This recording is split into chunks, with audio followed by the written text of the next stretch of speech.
مومن صرف اپنی ذات میں نہیں جیتا، ایک طرف وہ اپنے رب کو راضی کرتا ہے یعنی حقوق اللہ پورے کرتا ہے، اور دوسری طرف بندوں کی خیر خواہی کرتا ہے یعنی احسن طریقے سے اور شرعی حدود میں رہتے ہوئے حقوق العباد پورے کرتا ہے۔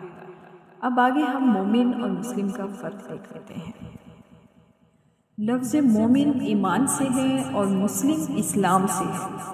ایمان اور اسلام کی تعریف دیکھی جائے تو حقیقت میں کوئی فرق نہیں ہے۔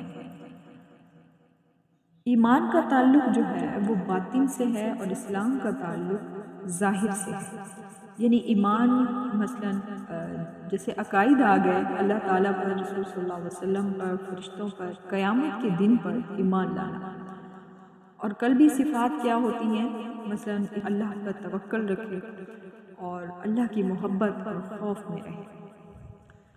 جبکہ اسلام جو ہے وہ ظاہری اعمال مثلاً زبان سے شہادت کا اقرار کرے، نماز، روزہ، زکوٰۃ، حج اور دیگر مالی جو نیکیاں ہیں ان میں شامل ہو۔ اور ایمان اور اسلام میں جو حقیقت میں فرق تو واضح نہیں ہے، لیکن اعتباری فرق کے حساب سے رسول صلی اللہ علیہ وسلم نے جتنی تعلیمات بتائی ہیں انہیں دل سے ماننا اور دل میں ان کی تصدیق کرنا، یہ جو ہے اسلام یعنی ایمان کا حصہ ہے۔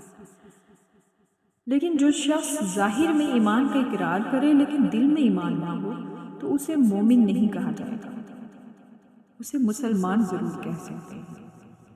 اللہ تبارک و تعالیٰ سے دعا ہے کہ ہم سب مسلمانوں کو مومن بننے کی توفیق عطا فرمائے، آمین یا رب العالمین۔